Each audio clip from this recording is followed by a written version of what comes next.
এ পর্যায়ে আমাদের সামনে মূল্যবান বক্তব্য তাফসীর নিয়ে আসছেন আমাদের শ্রদ্ধাভাজন ব্যক্তিত্ব, বিশিষ্ট ইসলামী চিন্তাবিদ, আন্তর্জাতিক খ্যাতি সম্পন্ন মুফাসসির কোরআন শেখুল খন্দকার মাহবুবুল হক। আল্লাহ রাব্বুল আলামিন হযরত থেকে আমাদেরকে গুরুত্বপূর্ণ নসিহত শোনার তৌফিক দান করুন, আমিন। যদি শুনেন ভালো লাগবে। বিজ্ঞানীরা বলেছেন একজন মানুষের এই যে দৃষ্টি শক্তিটা আল্লাহ দান করেছেন, চাউনি শক্তি, কেএলসিটি দেখার সুযোগ দিয়েছে, KLCC, twin tower, America, London, Bangladesh, তোমার মা আমার মা, ছেলে সন্তান থেকে শুরু করে প্রাণের স্ত্রী, তাকে দেখার, আমাদের ফলমূল, গাছগাছালি, হাঁস মুরগ, পশু পাখি, কোনটা রং কেমন, এই সব কিছু চোখ দিয়ে অনুধাবন করার জন্য দুই চোখ জুড়ে 26 কোটি ক্যামেরার সেটিং করে পৃথিবীটা প্রাণ ভরে দেখার তৌফিক দিয়েছেন কে? আরো জোরে নারে তাকবীর। মালয়েশিয়ার প্রবাসী ভাইয়েরা, এটা কোন থানায় পড়ছে? আমপাং। তাহলে দুই চোখ জুড়ে যদি আল্লাহ এত কোটি ক্যামেরা সেটিং করেন, গোটা দেহের অবস্থা কি শুনলে অবাক হয়ে যাবেন। আমি ইন্টারন্যাশনালি পৃথিবীর উন্নত রাষ্ট্রগুলোতে, মুসলিম দুনিয়া, অমুসলিম দুনিয়ায় যেখানে যাই, মানুষদের সজাগ সচেতন করার জন্য কিছু কোরআন হাদিসের বৈজ্ঞান ভিত্তিক তাফসীর পেশ করে থাকি। আমার মাবুদ কোরআনুল কারিমের ভিতরে বলেছেন, বান্দা কি তার নিজের দেহের দিকে তাকায় না? তারে আমি কেমনে তৈরি করেছি? মা গররাকা বিরব্বিকাল কারীম আল্লাযী খলাকাকা ফাসাওয়াকা ফাআদালাক ফি আইয়ি সূরাতিন মা শাআ রাক্কাবাক কাল্লা বাল তুকাযিবুনা বিদ্দীন ওয়া ইন্না আলাইকুম লাহাফিজিন কিরামান কাতিবিনা ইয়ালামুনা মা তাফআলুন।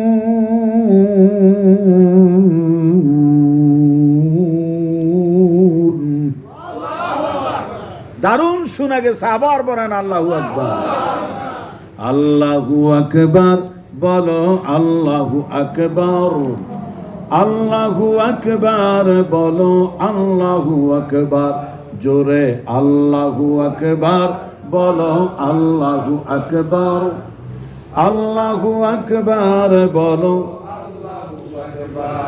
এসো না আল্লাহর নামে গান গাই, এসো না মন প্রাণ জুড়াই, এসো না আল্লাহর নামে গান গাই, এসো না মন প্রাণ জুড়াই।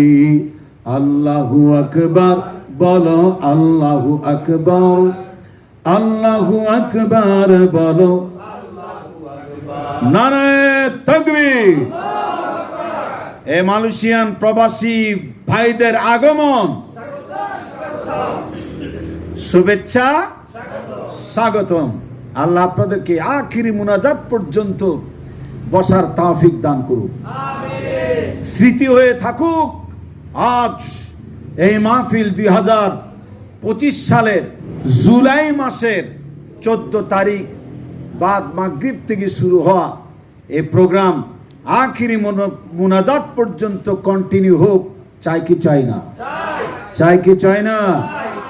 ভাইরা আমার, তাহলে বৈজ্ঞানিক বিশ্লেষণের মাধ্যমে মানব দেহের দিকে যদি আপনি তাকান, ইয়া আইয়ুহাল ইনসানু মা গররাকা বিরব্বিকাল কারীম আল্লাযী খলাকাকা ফাসাওয়াকা ফাআদালাক ফি আইয়ি সূরাতিন মা শাআ রাক্কাবাক। বান্দারে, কেমনে তুমি আমারে ভুললা? কি করে আমার সাথে গাদ্দারি করো? কিভাবে আমার সাথে কুপুরি করো? ও বান্দা, আমি তোমারে যেমন ইচ্ছা তেমন করে সুগঠিত করেছি, সুন্দর করে বানাইছি। খলাকাল ইনসানা মিন সালসালিন কাল ফাখর ওয়া খলাকাল জান্না মিন মারজিন মিন নার ফাবিআইয়ি আলাই রাব্বিকুমা তুকাযযিবান।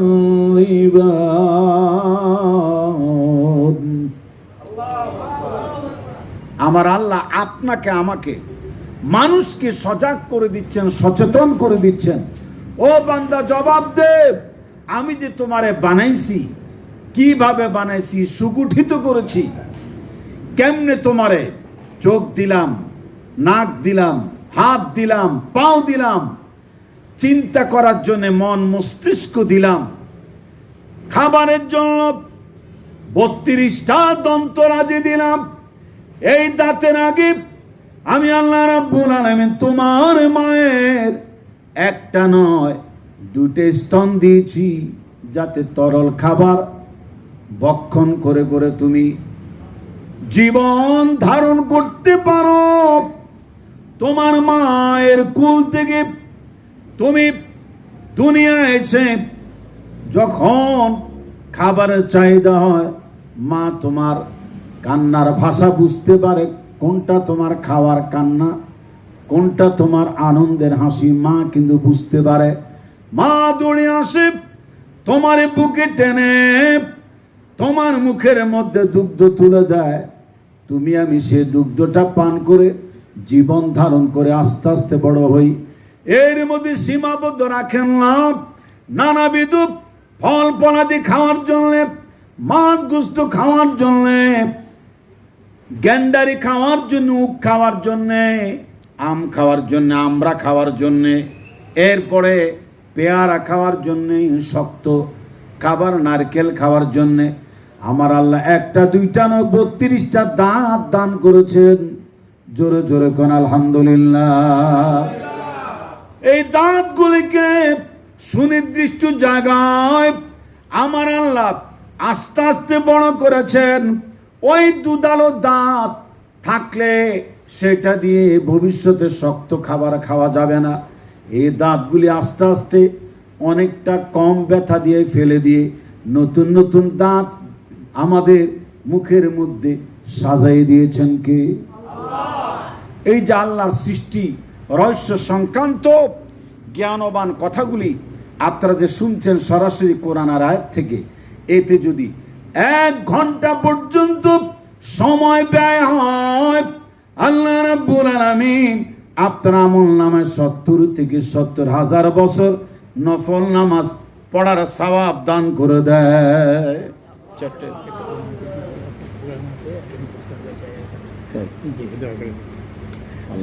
আমার আর একটা প্রোগ্রাম আছে, তো আমি গেলাম আর কি। ইনশাল্লাহ আবার দেখা হবে। আলম ভাইয়ের কাছে নাম্বার আছে, যে ঘটনা ওস্তাদের, জি ওস্তাদের নির্দেশে আসছি আর কি।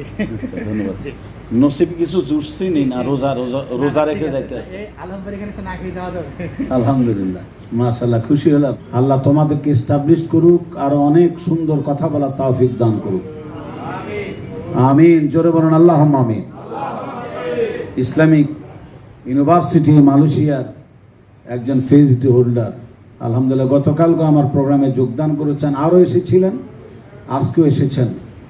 আল্লাহ ওনাদেরকে দেশ বিদেশে ফেমাস করুক, কোরআন হাদিসের সহি কথাগুলো বলার তৌফিক দান করুক। সম্মানিত উপস্থিতি, আমি আপনাদের সামনে যে কথাগুলো বলছিলাম, মহান আল্লাহ সুবহানাহু ওয়া তাআলা আমাদেরকে যে একটা নয় দুইটা নয় 32টা দাঁত, জোরে কোন কয়টা দাঁত? 32টা দাঁত দিয়েছেন। দেখুন, আমাদের হাত পায়ের নখ কিন্তু বাড়তে থাকে, আমরা কাটি, আবার 1-2 সপ্তাহ পরে বাড়ে কি বাড়ে না? জোরে কোন বাড়ে কি বাড়ে না? কিন্তু এই নখ যদি আমাদের হাত পায়ে যেমন বাড়ে, এইভাবে যদি আমাদের এই দাঁতগুলি বাড়ত, বলেন তো সারা দুনিয়ার মানুষকে মানুষ মনে হতো না, রাক্ষস মনে হতো। জোরে কোন ঠিক কিনা? কথায় যুক্তি আছে না নাই ভাইজান? আমাদেরকে রাক্ষসের মতো লাগতো না?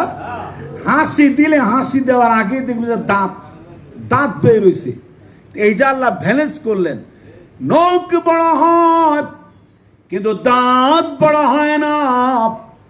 এই সব কিছু আল্লাহ রাব্বুল আলামিন আমার বলেন, মহিলাদের দাঁত যদি এইভাবে বড় হইতো, তাদের হাসির ঝলকানিতে স্বামীর মনটা খারাপ লাগতো না ভালো লাগতো? খারাপ লাগতো, যে একটা রাক্ষস ডরায় মরে যেত, ঠিক না? হ্যাঁ, প্রাণের স্ত্রীর এক একটা হাসি, স্বামী যদি তার স্ত্রীকে হাসি দেখে হাসি দেব, আর স্ত্রী যদি তার স্বামীকে দেখে হাসি দেয়, আল্লাহ সুবহানাহু ওয়া তাআলা উভয়ের জীবন থেকে সগীরা গুনাহগুলি মাফ করে দিবেন। সাথে অ্যাড হয়ে যাক আলহামদুলিল্লাহ। ঠিক আছে হুজুর? আমার ভাইয়েরা, আমি কোরআনুল কারীমের সূরাতুল ইনফিতারের জাত থেকে কথা বলেছি, তাফসীর খুলে দেখবেন কত সুন্দর করে বলেছেন আমার আল্লাহ। ও মালয়েশিয়ান প্রবাসী ভাইয়েরা, মনটা আরো ভালো লাগবে, শুনেন এখন যে কথাটি বলবো। আমাদের দেহের চুল, আমার আপনার দাড়িগুলি বড় হয়, চুলগুলি কাটলে 1, 2, 4, 5, 10 মাসের ভিতরে এটা এরকম থাকে না, বড় হতে থাকে। কত যে বড় হয়, জটওয়ালা মুসামিয়াদের দেখলেই বোঝা যায়। জোরে কোন ঠিক কিনা? নানার পরে কি ফকির জটওয়ালা মুসামিয়া মোস আস্তে আস্তে এখানে দানির সাথে ঠেকে গেছে। ওই বেচারা যদি হাসে না কান্দে বোঝা যায় না। জি, যদি কিছু খাইতে হয়, দাঁড়ি আর মোষ এইভাবে চামচ দিয়ে উপর দিকে উঠাইয়া গাল আর ঠোঁট কোন জায়গা আছে ওখানে খাবার ঢুকাইতে হয়। খাবারের পরে মুখ যদি না ধোয়, খাবার খাইছে না গু খাইছে বুঝাই যায় না। জোরে কোন ঠিক কিনা? অথচ ইব্রাহিম আলাইহিস সালামের সুন্নত হলো, তোমরা মোষকে ছোট করো, একদম নেমে নিচের দিকে ঝুলানো যাবে না। আমি দেখেছি আমাদের অনেক বাংলাদেশি ভাইয়েরা, পাঙ্কু সাজার একটা সীমা আছে মিয়া, নেইমার কাটিং সাজার একটা সীমা আছে। এরা বন্য জংলার পশুদের মতো আর হিরোইন্সির মতো চুল কাটে, অবাক। দুই দিকে কানের গোড়া থেকে উপরের দিকে চুল কাটে, মাঝখানে একটু রাখে। এত বিশ্রী দেখা যায়। ছোটবেলা মাইয়ার পোলা একসাথে ধরা পড়লে অথবা ছাগল চুরিতে ধরা পড়লে আমাদের সমাজের মোড়লরা ওইভাবে চুল কেটে শাস্তি দিত, বুঝাইতো এই লোক ভালো না। জোরে কোন ঠিক কিনা? কিন্তু এখনো দেখি সেলুনের মধ্যে সে বাজে সিস্টেমের চুল কাটার রেসালা।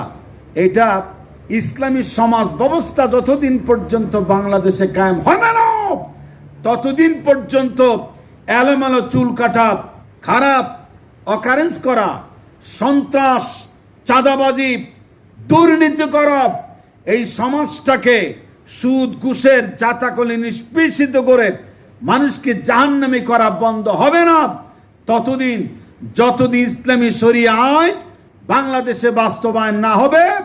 মালয়েশিয়ান খাবার খাইয়া যদ্দুর শক্তি আছে, জোরে কোন ঠিক কিনা?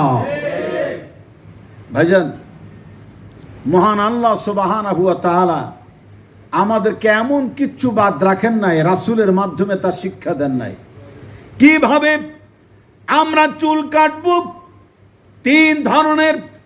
বাবরি রাখতে পারেন আমার মতো, অথবা মাঝারি সাইজের রাখতে পারেন, অথবা আপনি একটু ছোট্ট রাখতে পারেন, দেখতে আপনাকে ভালো লাগবে। এরকম বিজাতীয় কালচারে চুল কাটবেন না। সেলুনে গিয়ে বলে দিয়ে নাও আমারে সুন্নতি পদ্ধতি 3 পদ্ধতিতে চুল কাটাও, বলেন ইনশাআল্লাহ। অবশ্যই আপনি তা করবেন। অনেক আমরা হাফ প্যান্ট পরতে দেখি, হাফ প্যান্ট পরে ফেলে, হে দাতু সাজে, ব্যাগ একটা এখানে মালয়েশিয়া দেখি যে হে হাফ প্যান্ট পরে গেঞ্জি গায়ে দিই, গেঞ্জির সামনে আবার মহিলার ছবিও থাকে, মাশাআল্লাহ। হে দাতু সেজে যায়, নামাজ রোজা কোনো ধার ধারে না, ওয়াজ মাহফিল তো আসা দূরের কথা, আপনাদের মতো চাঁদ কপাল নিয়ে কয়জন এই মালয়েশিয়া ওয়াজ মাহফিলে আসতে পারে? আল্লাহ ওদেরকেও হেদায়েত দান করুক।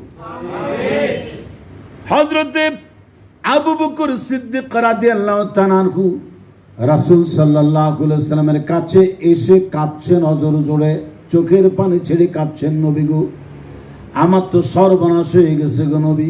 কি সর্বনাশ? বলে যে আমার পেট একটু মোটা, আমি কাপড় পরলে নিজের মনের অজান্তে কাপড় আস্তে আস্তে ঘামে বিভিন্নভাবে আমার নাভির নিচে চলে গিয়ে টাকটু গেরার নিচে ঝুলে পড়ে, নেমে পড়ে। হুজুর আমার কি হবে কিয়ামতের দিন? কারণ আপনার কাছে আমি শুনেছি কোন ব্যক্তি যদি টাকটুর নিচে কাপড় চোপড় পরিধান করে, নামায় ব্যবহার করে, কিয়ামতের দিন আল্লাহ তার দিকে তাকাবে না, গুসায় তার সঙ্গে কথা বলবে না। জোরে জোরে কোন ইন্না লিল্লাহ, আরো জোরে আস্তাগফিরুল্লাহ, লা হাওলা ওয়ালা কুওয়াতা নাউযু বিল্লাহ মিন যালিক। এ থেকে আল্লাহ আমাদের হেফাজত করুক, হেদায়েত করুক, জোরে কোন আমিন। আরে তুমি তো মুসলিম, শৌখিনতা থাকবে তোমার মধ্যে, তোমার ধর্মীয় পোশাকের মধ্যে। আপনি দেখেন আরব জাহানের লোকগুলোর অবস্থা দেখেন। আরব জাহানে আমি দেখেছি তো, সেখানে নারীদের দেখলে, এরপর আমি ইরানে গিয়েছি, বর্তমান যে ইরানের নারীরা যেভাবে চলে, আমি কোম নগরী থেকে শুরু করে কোম নগরীর ইমাম খমিনী বিশ্ববিদ্যালয়ের বাংলা বিভাগের ছাত্ররা আমার জন্য একটা ভোজন সভার আয়োজন করেছে। গেলাম, সেখানের আলেম ওলামাকে দেখে আমার মনে হলো আসমান থেকে দুনিয়ায় ফিরিস্তা নেমে এসেছে। আর নারীদের চলাফেরা এত সুন্দর, আদর্শবান, বোরকা পরা, মনে হয় যেন জান্নাতের হুরেরা ঘুরতে এসেছে। ইরান দেশে, কাতারে দেখেছি, সৌদি আরবে দেখেছি, আলহামদুলিল্লাহ বলেন, দুবাইতে দেখেছি, বাহরাইন দেখেছি। কি চমৎকার মুসলিম নারীদের চলাফেরা। আর এই দেশের নারীরা এখনো হাফ প্যান্ট পরে, বয়স এত কম এখনো হাফ প্যান্ট পরে, ঠিক না? ওদের বয়স মনে 200, 250, 300 বছর, এখনো মনে ফুল প্যান্ট পরার বয়স পায় নাই। এই মালয়েশিয়ার অনেক নারীদেরকে দেখি। অথচ আমাদের দেশের বা মুসলিম মহিলারা যেভাবে হিজাব পরে, পোশাক পরে, আর মুসলিম ভাইয়ারা যেইভাবে কাপড় চোপড় পরে, আলহামদুলিল্লাহ, দেখতে সালাম দিতে ইচ্ছা হয়। Yes or not? 100% না 100%? দুনিয়ার যত রাষ্ট্রে গেছি আমি শাহেনশাহী পোশাকে চলি। আমার নানা ধরনের পোশাক আছে। টেলিভিশনের জন্য এক পোশাক, হ্যাঁ, পারিবারিকভাবে এলাকায় চলার জন্য আরেক পোশাক, বিদেশ গেলে আরেক পোশাক, মসজিদের খতিব আবার বাইতুল মোকাররমে শুক্রবারে যখন বয়ানে মিম্বারে দাঁড়ায় আরেক পোশাক, রাজকীয় পোশাক। এই পোশাক দুনিয়ার সব পয়গাম্বরের পোশাক ছিল ভালো, চলাফেরা ছিল শৌখিন, একদম চিত্তাকর্ষক। এদের চলাফেরা দেখলে বোঝা যেত মুসলিম জাত একটা শৌখিন জাত। জোরে কোন ঠিক কিনা? অনেকেই এমন টুপি মাথায় দেয়, 40-45 টাকার টুপি। কেন? তুমি জানো না শরীয়ত বলেছে, রাসূল বলেছেন যে তোমাকে আল্লাহ যতটুকু অর্থনৈতিকভাবে অ্যাবিলিটি, সলভেন্সি দান করেছে, তোমার পোশাক আশাকের মাধ্যমে তা তুমি প্রকাশ ঘটাও। ইসলাম কিচ্ছু বাদ রাখে নাই। আলহামদুলিল্লাহ জোরে হবে না আসতে হবে? ভাইয়েরা, সেজন্যে আমরা যারা আছি পোশাক পরিচ্ছদ ব্যবহার করার ক্ষেত্রে, যে আজকে কত সুন্দর লাগতেছে আপনাদেরকে, মারহাবা জোরে কোন। কিন্তু যখন আপনি কাজে যাবেন তখন দেখবেন যে কাজের পোশাকে আলাদা। এদিকে আমাদের মন খারাপ হবে? মন খারাপ হবে না। একটা সুসংবাদ আমি দান করি আপনাদের। সেই সুসংবাদটা হলো, আল্লাহর নবী বলেন, স্ত্রী, পুত্র, পরিবার, পরিজনের মুখে হালাল খাদ্য তুলে দিতে গিয়ে একজন মানুষ যখন তার কর্মস্থলে কাজ করবে, ব্যবসা বাণিজ্য স্থলে দোকানদারি করবে, অফিস আদালত, ক্ষেত খামারে সময় ব্যয় করবে, ওই সময় পর্যন্ত আমার আল্লাহ তার আমল নামায় আল্লাহ রাস্তায় জিহাদ করার সওয়াব দান করে দিবেন। মনের আনন্দে আরেকবার বলুন সুবহানাল্লাহ। জি, আরেকটা সাল কাসিব হাবিবুল্লাহ, এটা রাসূল সাল্লাল্লাহু আলাইহি ওয়াসাল্লামের একটা হাদিস। আমার নবী বলেন, যারা শ্রমিক সহস্তে কাজ করে এরা হচ্ছে আল্লাহর দোস্ত, আল্লাহর বন্ধু। চিৎকার মেরে কোন মারহাবা। বুক ফুলে বলতে পারেন তো, আপনি গর্ববোধ করেন এই ব্যাপারে যে আল্লাহ আপনাকে ফ্রেন্ড, দোস্ত, বন্ধু হিসাবে ডিক্লার দিয়েছে। আরেকটি জায়গায় বলা হয়েছে ওই খাবার আল্লাহর কাছে সবচেয়ে বেশি দামি খাবার, ভিআইপি খাবার, সবচেয়ে উন্নত মানের আল্লাহর পছন্দের খাবার, যে হাত দিয়ে বান্দা নিজে কামাই করে খায়। একজন বান্দা একবার যদি সুবহানাল্লাহ বলে, আকাশ এবং জমিনের সমস্ত ফাঁকা জায়গা আল্লাহ রাব্বুল আলামিন সুবহানাল্লাহ বলনেওয়ালা বান্দার নামে সওয়াব দ্বারা পূর্ণ করে দেয়। এটা অব্যাহত রাখবেন, কাজে লাগবে মরার পরে। এখন যদি আরেকটা কথা শুনে আমার জন্য আপনারা দোয়া করতে বাধ্য হবেন। কোন ব্যক্তি যদি আল্লাহুম্মা ইন্নী আসআলুকাল জান্নাতা ওয়া নাউযু বিকা মিনান নার, এইটা যদি একবার পড়ে, দুইবার পড়ে, তিনবার পড়ে, দৈনিক পড়তে থাকে, আল্লাহুম্মা ইন্নী আসআলুকাল জান্নাতা, হে আল্লাহ তুমি আমাকে জান্নাত দান করো, আমি তোমার কাছে জান্নাত কামনা করছি। এই দোয়া যদি আমি আপনি নারী পুরুষ সবাই পড়তে পারি, জান্নাত আল্লাহর কাছে দোয়া করবে। আল্লাহ, যেই বান্দা আমি জান্নাতকে পাওয়ার জন্য এমন ফরিয়াদ করে বেড়ায়, আল্লাহ গো আমাকে ওই ব্যক্তির জন্য আমি জান্নাতকে তুমি ওয়াজিব করে দাও। আমাকে ওই জান্নাত কামনা ব্যক্তির জন্য বরাদ্দ দিয়ে দাও। মারহাবা। আজকে কবেন না আগামী বছর? আরো জোরে কোন আলহামদুলিল্লাহ। কিন্তু জাহান্নাম যে রয়ে গেছে, ওটা থেকে বাঁচার প্রয়োজন আছে না নাই? জি। তাহলে ওখানে আরেকটা অংশ আছে, আল্লাহুম্মা ইন্নী আউযু বিকা মিনান নার। আল্লাহুম্মা ইন্না নাসআলুকাল জান্নাতা ওয়া নাউযু বিকা মিনান নার। আমরা তোমার কাছে জান্নাত চাই এবং তোমার কাছে জাহান্নাম থেকে পানাহা চাই। আমিন কি হবে? মনের আগ্রহে বলবেন আমিন। এই যে জাহান্নাম জান্নাত যে কি জিনিস, আরে ভাই, এই মাহফিল যদি আমি 3 দিন করতে পারতাম এই মালয়েশিয়া, কিন্তু প্রতিদিন কোথাও না কোথাও আল্লাহ আমাকে কথা বলার সুযোগ দেয়। আমাদের নূরে আলম সিদ্দিকী ভাই ফ্যামিলি সহ গিয়ে আমার বয়ান শুনেছি 2 বার। ওই যে জালান পাড্ডানা, জি, ওখানে সুরতে গোটা মসজিদটা ভরে গেছে। আলহামদুলিল্লাহ জোরে গতকাল। আজকে এখানে তো লোকজন নাই, কম, কারণ বসতি নাই, ব্যাকওয়ার্ড জায়গা। আর আজকে বন্ধের দিন না, শনি এবং রোববারটা হলে মোটামুটি সুবহানাল্লাহ বলার মতো লোক পাওয়া যায়। এর মধ্যে যে আপনারা আসছেন, এটা আমি খন্দকার মাহবুবুল হকের 14 গোষ্ঠীর কোয়াল। জি, সম্মানিত ভাইয়েরা, তাইলে জাহান্নাম তখন আল্লাহর কাছে বলে, আল্লাহ তোমার বান্দা যদি আমি জাহান্নামকে পছন্দ করে না, আমি জাহান্নামের শাস্তি আগুন থেকে বাঁচতে চাই, আমি জাহান্নামকে ওই বান্দার নামে হারাম করে দাও।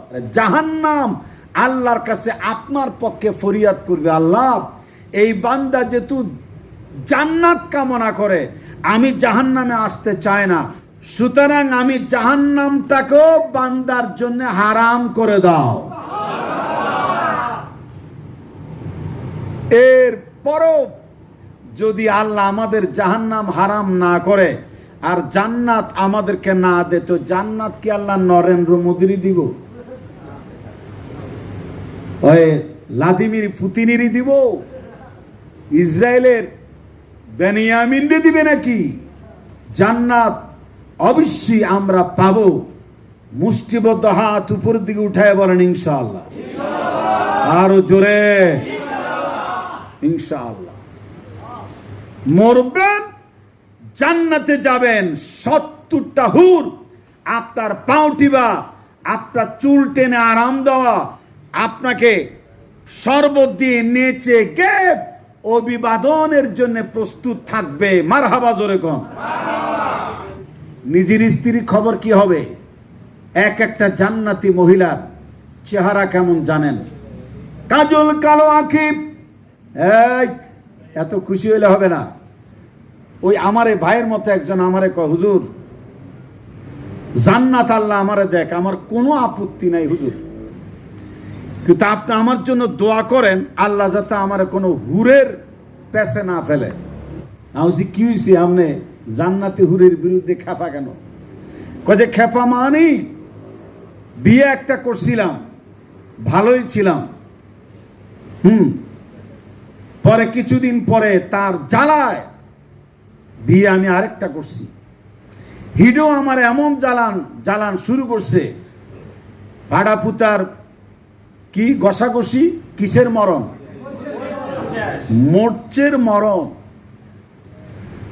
কয়ে হুজুর এই ভুল ক্রমে 2টা বিয়ে করে 2 বোর জ্বালায় আমি যে অস্থিরতায় ভুগতেছি হুজুর, এখন শান্তিতে মরার পর যদি আরো 70টা মহিলা আমার ঘাড়ে আল্লাহ চাপায় দেয়, আই কোনায় যাবো? আই কিতাম হুজুর, আই কিতাম, কি হবে আমার উপায়? এই হুট্টুরের পেছে মায়ের পেছে আমারে ফালায়েন না হুজুর। তখন আমি হুরের বর্ণনা দিলাম আর তার স্ত্রীদের বর্ণনা দিলাম, এইভাবে দিলাম। তখন তার মনের আগ্রহ বেড়ে যাওয়াটা স্বাভাবিক। রাসূল পাক সাল্লাল্লাহু আলাইহি সাল্লাম জাহান্নামের ভয়াবহ বয়ান দিতে অনেক সাহাবীরা কাঁদতে কাঁদতে বেহুশ হয়ে মাটিতে গড়াগড়ি করত, মাটিতে গড়াগড়ি করতে। কি হবে আমার অবস্থা? যেমন এই যে হযরত আবু বকরের কথা বলছিলাম, নবী গো আল্লাহ বলেছে কিয়ামতের দিন আমার এই বান্দার দিকে তাকাবে না যারা নিজেদের পোশাক টাকটু গেরার নিচে নামাই পড়ে, হাফ প্যান্ট পরে হাঁটু দেখায় চলা, তো এটা আরো কঠিন কাজ। জি, আরো কঠিন অপরাধ। জি হুজুর, আমার তো মনের অজান্তে ভুলে, মনের অজান্তে কাপড় পেট মোটার কারণে নিচে পড়ে যায়, ঝুলে যায়। কি উপায় হবে? আল্লাহ তো নাকি গুসায় থাকাবেও না, কথাও বলবে না। তখন রাসূল পাক সাল্লাল্লাহু আলাইহি সাল্লাম বলেছেন, অসুবিধা নাই, তুমি তো আর ইচ্ছে করে টাকটু গেরার নিচে তোমার জামা ঝুলে পড়ে না, তুমি তো সবসময় সতর্ক থাকো। ভুলে যদি হয়ে যায় এটা আল্লাহ ক্ষমা সুন্দর দৃষ্টিতে দেখবেন, এতে কোনো সমস্যা নাই। জোরে কোন সুবহানাল্লাহ, বলেন আলহামদুলিল্লাহ। কেমন নেককার আবু বকর! তাম পৃথিবীর সমস্ত নেককারদের নেক, ইমানদারদের ইমান এক পাল্লা দিয়া দ্বিতীয় পাল্লা যদি হযরত আবু বকর সিদ্দিক রাদিয়াল্লাহু তাআলা আনহু এক রাত বা হিজরত রাতের ইবাদত আর ইবাদতের নেকি আর ঈমান যদি তুলে দেন, টান মানে দেখা যাবে সারা পৃথিবীর সমস্ত নেককারদের নেক আর ঈমানদারদের ঈমানের পাল্লায় হযরত আবু বকর সিদ্দিকের এক রাতের নেক আর ঈমানের পাল্লা আল্লাহর কাছে অনেক ভারী হয়ে যাবে। সে আবু বকর কাঁদছে, হুজুর মনের অজান্তে আমার টাকটু গিরার নিচে কাপড় পড়ে গেছে। অহংকার, দাম্ভিকতা প্রদর্শনের কারণে টাকটু গিরার নিচে কেউ নাম কাপড় পরবেন না, এটা সম্পূর্ণ নিষেধ।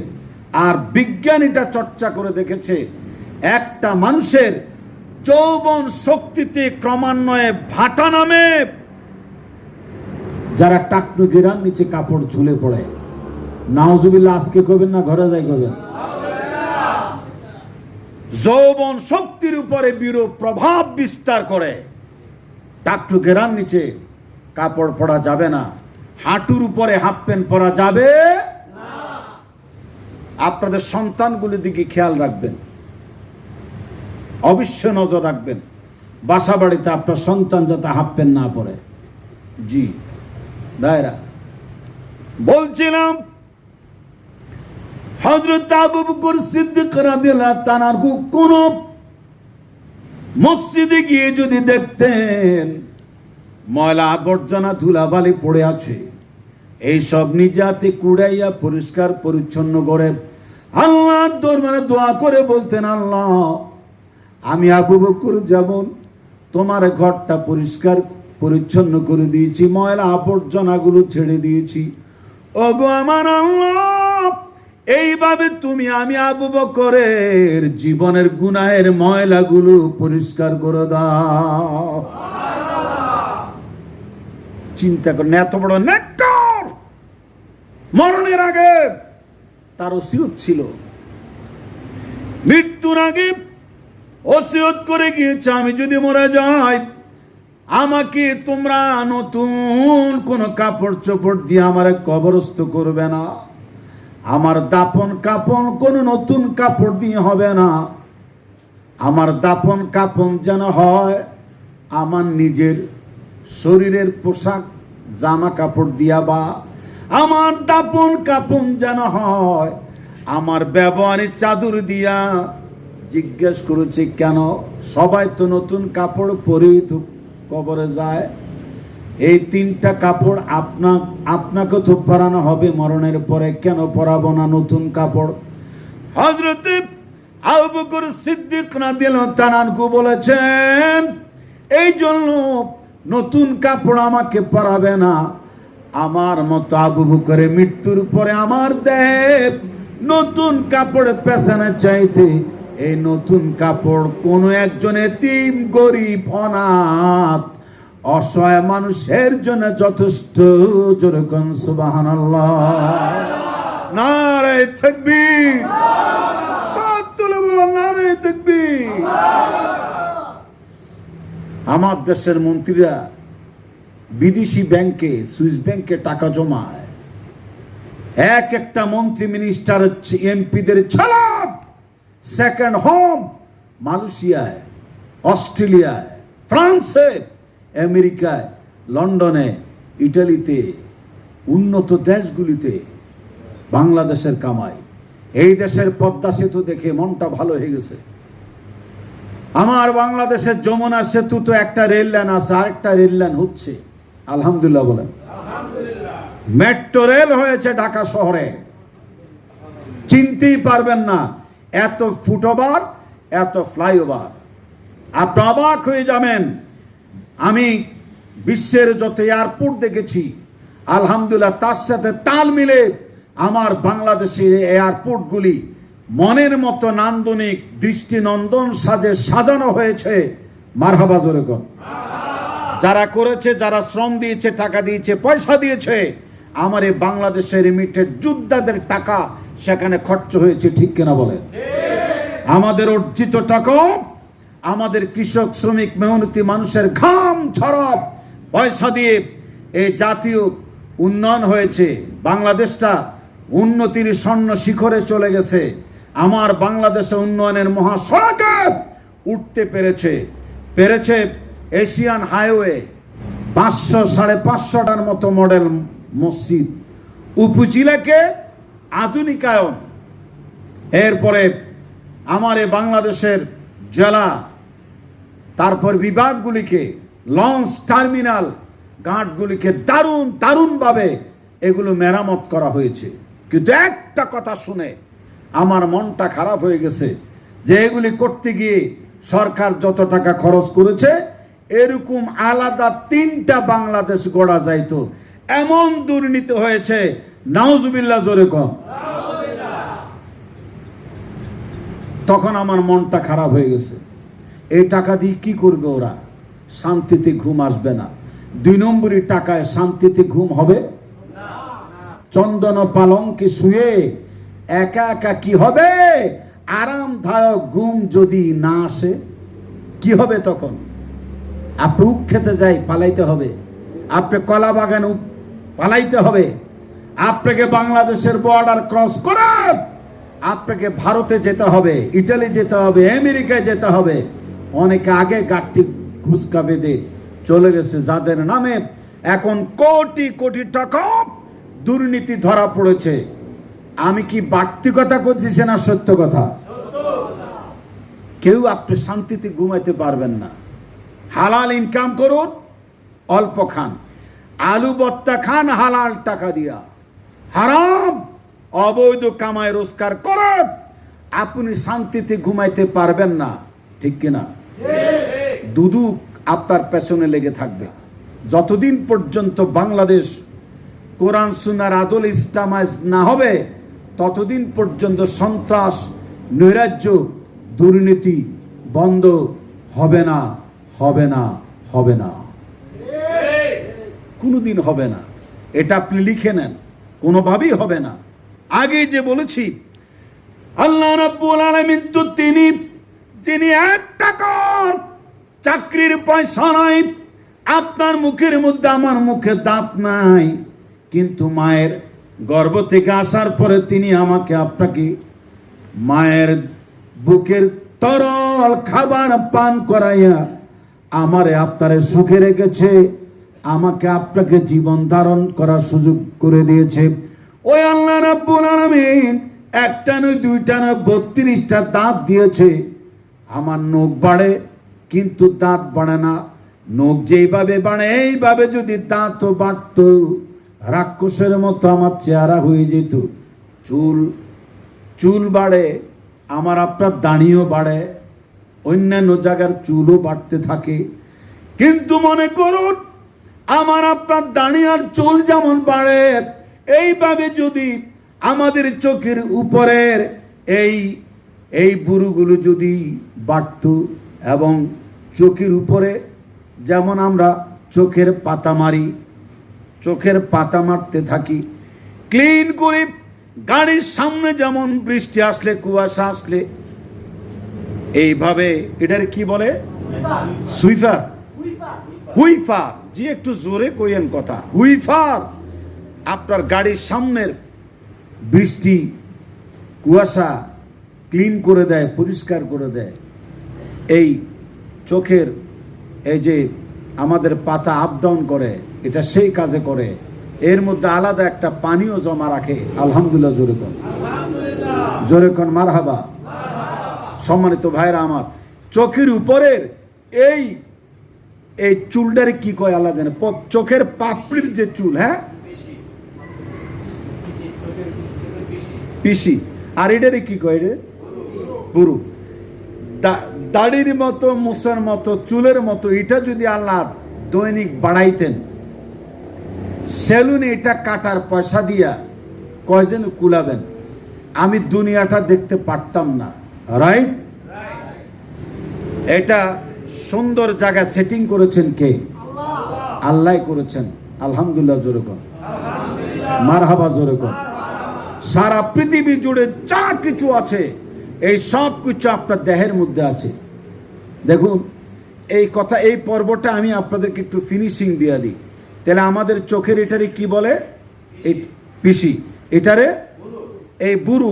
আর যেমন আছে তেমনই থাকে, তেমন বাড়ে না। যদি বাড়ত আমরা দুনিয়া দেখতাম না।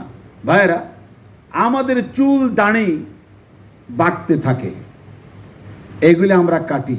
এর মতো যদি এগুলি বাড়তো, অবস্থা খারাপ হয়ে যেত। এই জন্য কিছু চুল কাঙ্ক্ষিত, কিছু চুল অনাকাঙ্ক্ষিত। একটি চমৎকার হাদিস আপনারা মুখস্থ করে নেন। হযরত ইব্রাহিম আলাইহিস সালাম, তার একটা সুন্নত হলো যে তিনি অনেকগুলো সুন্নত, তার কিছু আদর্শ দুনিয়াবাসীর সামনে উপস্থাপন করে গিয়েছে। তোমরা দাড়িকে লম্বা করো, মোষকে খাটো করো। ডবল আওয়াজ দিয়ে বলেন তো, দাঁড়িয়ে কি করো? আরো আসতে বলেন। মোষেরে কি করো? বগলের তলের এই পশমগুলি কেটে ফেলো। এরপরে নাভির নিচের অপ্রয়োজনীয় পশমগুলি কেটে ফেলো। কি নারী কি পুরুষ সকলের প্রতি এই নির্দেশ। সেদিন আমি ঢাকায় একজনের বাসায় গেলাম, নেতা, অনেক বড়, মানে যে বিগত সরকারের আমলের একজন বড় লিডার নেতা। আমার সাথে খুব ফ্রি। আমি ওনার ঈদগাহে নামাজ পড়াই। তো নামাজ পড়ানোর আগে তার বাসায় কিছু মত বিনিময় হয়। চা পানি খেতে খেতে নেতা সামনে আইলো। খালি গায়ে, গামছা একটা গলায় ঝুলানো।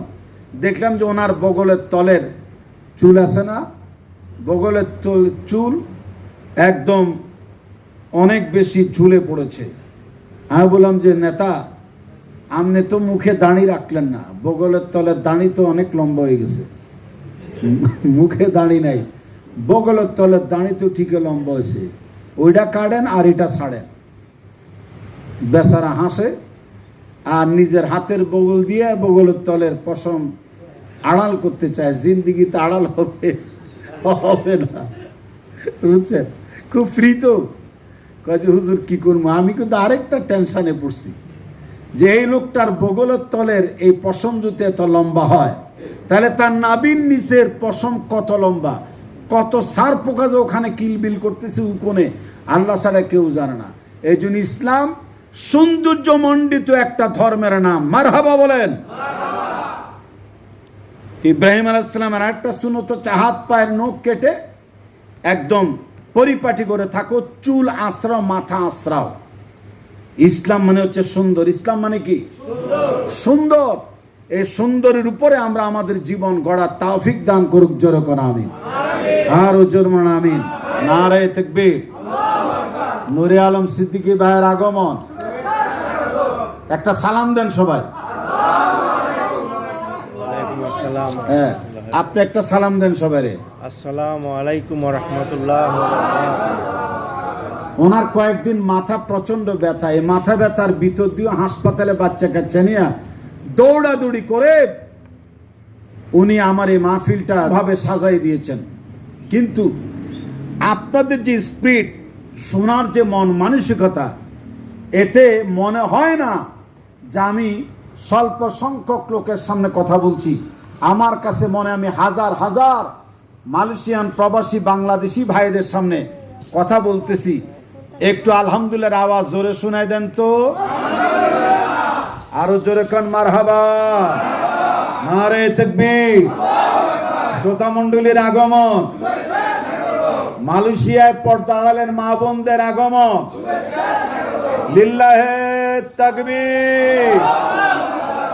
ভাইরা আমার, যেই কথা বলেন আমি আপনাদেরকে নিয়ে আলোচনার শেষ প্রান্তে এগিয়ে যেতে চাই।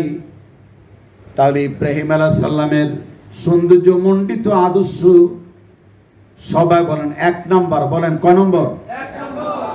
মাথা সীতা করো, মাথার চিরুনি আশ্রাও, চিরুনি দিয়া মাথা আশ্রাও, চুলগুলো পরিপাটি পরিচ্ছন্ন করো। নারীরা মাথা আশ্রাবে দুই কারণে, তিন কারণে। মাথা যাতে জটলা না বাঁধে। নারীদের চুল দেখতে অনেক ভালো লাগে, পুরুষের চুল তো এরকম রাখা জায়েজ নাই। নারীদের চুল এত লম্বা হবে কেন? যাতে স্বামী দূর থেকে আসলে নিজের চুল দিয়া স্বামীর গায়ের ধুলা বালিগুলি ঝেড়ে আরামদায়ক পরিবেশে তাকে রাখতে পারে। লম্বা এই আঁচল দিয়ে অথবা ওড়নার দিয়ে সে যেন স্বামীর গায়ের ধুলাবালি আর ঘাম মুছি দিতে পারে। এই জন্য নারীদের চুল লম্বা হবে। জোরে কোন ঠিক না? ঠিক যেহেতু জোরে কইছেন, এতে বোঝা যায় নারীদের খেদমত ভালোভাবে আপনারা পাচ্ছেন। হ্যাঁ, এই লক্ষণটা ভালো আছে, আলহামদুলিল্লাহ কোন। আরে স্বামীর খেদমত যদি জিন্দিগিতে কোন স্ত্রী একবারও না করে, সে যে তার দেওয়া সন্তান স্ত্রী গর্ভ ধারণ করেছে, এটার জন্য স্ত্রী যদি দাবি করে তোমার সন্তানকে দুগ্ধ পান করাবার ক্ষেত্রে তোমার সন্তান প্রতিদিন দুগ্ধ পানের বিনিময়ে আমাকে 500 রিঙ্গিত দিতে হবে, আপনি দিতে বাধ্য। তার দুধ কিনে খাওয়াবেন। ঠ্যাঙের উপরে ঠ্যাং দিয়ে ও বসে থাকবে, কোনো কাজ করবে না, আপনি বলার কিচ্ছু নাই। কারণ আপনার আমার সন্তান পেটের মধ্যে ধারণ করতে গিয়ে একজন স্ত্রী যতদিন পর্যন্ত খাইতে পারে নাই, রোজা রাখার সওয়াব আমার আল্লাহ মায়ের আমলনামার মধ্যে দান করে দেয়। যতদিন পর্যন্ত একজন স্ত্রী বা মা সন্তানকে দুগ্ধ পান করায়, ততদিন পর্যন্ত মরা মানুষ জিন্দা করার সওয়াব আল্লাহ দান করে দেয়। জোরে কোন আমিন। আরো জোরে কোন আল্লাহুম্মা আমিন। একজন মা যতদিন ঘুমাইতে পারে না, স্ত্রী যতদিন ঘুমাইতে পারে নাই সন্তান পেটে ধারণ করে, ততদিন পর্যন্ত সেই মায়ের আমলনামায়, স্ত্রীর আমলনামায় খাইতে যতদিন পারে নাই রোজা রাখার সওয়াব, যতদিন ঘুমাইতে পারে নাই রাত ভর ইবাদত করার সওয়াব আল্লাহ দান করে দেয়। কত সম্মান মর্যাদা আল্লাহ স্ত্রীকে দিয়েছে, মায়ের জাতকে দিয়েছে। একজন স্ত্রী একটা নিয়ামত। আর দুনিয়া কুল্লুহা মাতাউন ওয়া খায়রু মাতাউদ দুনিয়া আল মারআতু সালিহা। तमाम পৃথিবীর মাঝে যা কিছু আছে সবই সম্পদ। একটা শাব্দিক সতী নারী হচ্ছে তার মধ্যে সর্বশ্রেষ্ঠ সম্পদ। জোরে জোরে কোন আলহামদুলিল্লাহ। একটা সৎকারিনী নারী হচ্ছে সর্বশ্রেষ্ঠ সম্পদ। তুমি যেমন খাবে তোমার স্ত্রীকে তেমন খাওয়াবে, তুমি যেমন পড়বে তোমার স্ত্রীকে তেমন পড়াবে। আল্লাহর হাবিবের নির্দেশ, আপনি যত মিনুম খাবেন, তারপরে মামা হোটেলে যাবেন, চাইনিজ খাবেন, মালাই হোটেলে যাবেন, আপনার বেগমের জন্য সে খাবার অবশ্যই বরাদ্দ রাখতে হবে। সন্তান গর্ভে ধারণকালীন যত পুষ্টিকর খাবার আপনি খাওয়াবেন, হৃষ্টপুষ্ট হবে সন্তান, হাফেজে কোরআন হবে, মেধাবী হবে, ডাক্তার ইঞ্জিনিয়ার হবে। জোরে কোন ঠিক কিনা? আর সন্তান পেটে ধারণ করা অবস্থায় যদি বেশি বেশি কাজ করান, আর শুটকির বত্তার কাঁচা মরিচ দিয়া ভাত খাওয়ান, সন্তান হৃষ্টপুষ্ট হবে না, লিরিঙ্গা সিরিঙ্গা হবে, চোখের সেটিং ঠিক থাকবে না, দক্ষিণ দিকে তাকালে মনে হয় উত্তর দিকে সাইরিস তোতলাবে, একটা কথা ৩-৪ বার উচ্চারণ করবে। এরকম আছে না? একজন লোক জিজ্ঞেস করে এই যে ভাই কয়টা বাজে? যারা জিজ্ঞেস করছে হে কছে 12টা বাজে। এই লোক তো মেজাজ খারাপ, কিরে আমি তোতলাই তাই বলে সে আমারে তোতলাবে নাকি? লাগছে দুইজন মারামারি, এক পথচারী এসে দেখে যে দুইজনে তোতলা, দুইজনে কি তোতলামিয়া। আপনি আপনার আদর্শ সন্তান কামনা করবেন দুনিয়াতে, কিন্তু দেখা যায় এই পুষ্টিকর খাবার থেকে স্ত্রীকে বঞ্চিত রাখবেন, তা করবেন না। আল্লাহ আপনাদেরকে টাকা পয়সার মালিক বানান। বুঝে নাই না? আমি কি তামিলদের সামনে কথা বলতেছি? আল্লাহ যেন আপনাদেরকে টাকা পয়সার মালিক বানায় দেয়। মালয়েশিয়ান ভাইয়ারা, আজকে আমরা যারা আলোচনার শেষ ভাগে এখানে উপস্থিত হয়েছি, আমরা ইনশাআল্লাহুল আজিজ আজকে এখন থেকে আপন আপন স্ত্রীদের ব্যাপারে আমরা সদয় হব। জোরে কোন ইনশাআল্লাহ।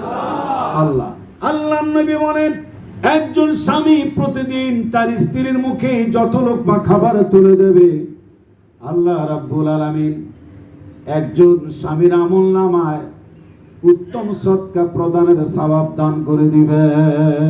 মানে এত কথা আমি বুঝাই বলছি কেন? এই জন্য বলছি যে যেন স্বামী স্ত্রীর মধ্যে মিল মহব্বতের বন্ধন দূরে থাকলো ভিডিও কলের মাধ্যমে যেন আমরা তার কাছাকাছি অবস্থান করি।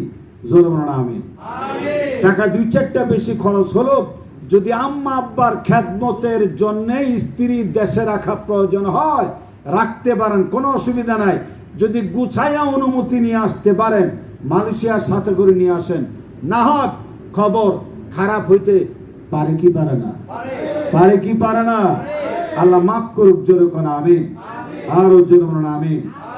আমি আমার কথাগুলো গুছাই দিতে গিয়ে আপনাদের সামনে যতদূর পর্যন্ত এসেছি, এই পৃথিবীতে আল্লাহ আমাদেরকে খাওয়ায়, আমাদের দাঁত, আমাদের চক্ষু, আমাদের হাত পা, এই সব কিছু আল্লাহ মনের মতো করে সাজিয়েছেন। এখানে কারো অধিকার নাই, শিরক করা যাবে না, সেজদা দেব আল্লাহর, নামাজ পড়বো আল্লাহর, গুনগান গাইব কার? আমি নূরে আলম সিদ্দিকী একজন হলে হবে না, নূরে আলম সিদ্দিকী হইতে হবে এই এলাকা আরো অনেক বেশি। আমি করোনার কারণে প্রায় 5 বছর আসতে পারি নাই, 6 বছর আগে আসছিলাম। যত বছর আমি এসেছি, উনি ওনার বেগম নিয়ে আমাকে রিসিভ করেছে, বাচ্চা কাচ্চা নিয়ে। এরপরে এখানেও মাহফিল সাজাইছে। উনি একমাত্র ব্যক্তি বাংলাদেশের একজন বক্তাকে নিয়ে সরকারি মসজিদে পান্ডা নিন্ডা আমপাং সবচেয়ে বড় মসজিদ যেটা সেখানে আমাকে 2-3 বার মাহফিল করাইছে। আলহামদুলিল্লাহ জোরে কর। ইসলামিক ফাউন্ডেশন থেকে সরকারি অনুমোদন নিয়ে পোস্টার করে একদম ঘোষণা দিয়ে আলহামদুলিল্লাহ সেখানে হাজারো বাংলাদেশিদের আগমন হয়েছে। তো নূরে আলম সিদ্দিকী একজন হলে হবে না, আল্লাহ আপনাদেরকেও নূরে আলম সিদ্দিকী ভাইয়ের মতো দ্বীনের ত্যাগী ইসলামের খাদিম হিসাবে কবুল করে নিন। আজকে আমি এসে যে কথাগুলি শুরু থেকে মাঝখান থেকে এই পর্যন্ত আপনাদের সামনে উপস্থাপন করলাম, বক্তব্যের সারমর্ম একটাই, দেহ আমার, মন আমার, রক্ত আমার, গোস্ত আমার, শরীরে যা কিছু দিয়েছে সব এগুলি কার অবদান? একজন মানুষের মাথার চুলের অগ্রভাগ থেকে শুরু করে বৃদ্ধাঙ্গুল পর্যন্ত যত রক্ত আল্লাহ রক্ত সঞ্চালন করার জন্য দেহের ভিতরে সেটিং করেছেন, এই রক্তগুলি দেহের ভিতরে এমন ভাবে সেটিং করা, একটা একটা করে যদি আপনি টান মারেন এত লম্বা হবে তামাম পৃথিবীটা 3 বার পেছানো যাবে। সারাটা দুনিয়া আপনার দেহের রগরেশা দিয়ে 3 বার পেছানো যাবে। এই রগরেশার হিসাব তো কখনো করি নাই। আপনারা বিদায় বেলায় সুবহানাল্লাহটা কত জোরে যে বলবেন একটা তথ্য আপনাদের সামনে বলে যায়। আল্লাহর নবী সুন্নাহর ভিতরে আর আল্লাহ সুবহানাহু ওয়া তাআলা কোরআনুল কারীমের ভিতরে যতগুলো কথা বলেছেন, মানব দেহ তথ্য সম্বলিত বক্তব্য দিয়েছেন দেহের ভিতরে, বিজ্ঞানীরা একটা পরীক্ষা করে দেখেছে মানব দেহের ভিতরে তার শরীরের ভিতরে যে রক্ত সঞ্চালন করার জন্য রগরেশা আল্লাহ সেটিং করেছেন, ফিটিং করেছেন, শুধু এইটা টানলে তামাম পৃথিবী 3 বার পেছানো যাবে তা নয়, বরং পাশাপাশি রাখলে 3 বিঘা জমি ভরাট হয়ে যাবে। আর শরীরের প্রত্যেকটা ছিদ্র দিয়ে আমাকে আপনাকে বাঁচাবার জন্য যে রক্ত প্রবাহিত হয় 24 ঘন্টা সেই রক্ত 19,000 কিলোমিটার ঘুরতে থাকে। কত হাজার? 19,000 কিলোমিটার ঘুরতে থাকে আমার আপনার দেহের ভিতরে। আপনি বলেন মানব গড়ি এই দেহ সম্বলিত তথ্যগুলো আজকে যে আমি আপনাদের সামনে জানান দিলাম কোরআনের আয়াত দিয়া, রাসূলের কথা দিয়া, এতে কি আপনারা খুশি? এই কথাগুলোর দরকার আছে না? আমি বাংলাদেশে বা ভারতে লাখো জনসমুদ্রে যে কথাগুলি বলি সেই কথাগুলি আজকে আপনাদের সামনে ব্যক্ত করেছি। প্রবাসী বাংলাদেশি বলে কথা, অদূর ভবিষ্যতে আসলে কি এই জায়গায় আমি আপনাদেরকে একা পাবো না সাথে আরো 10 জন করে? লম্বা করে হাত তুলে বলেন কয়জন করে? ইনশাআল্লাহ। সম্মানিত উপস্থিতি, 3 বার কুল হু আল্লাহ, 1 বার সূরা ফাতিহা পড়েন মুনাজাতের জন্য।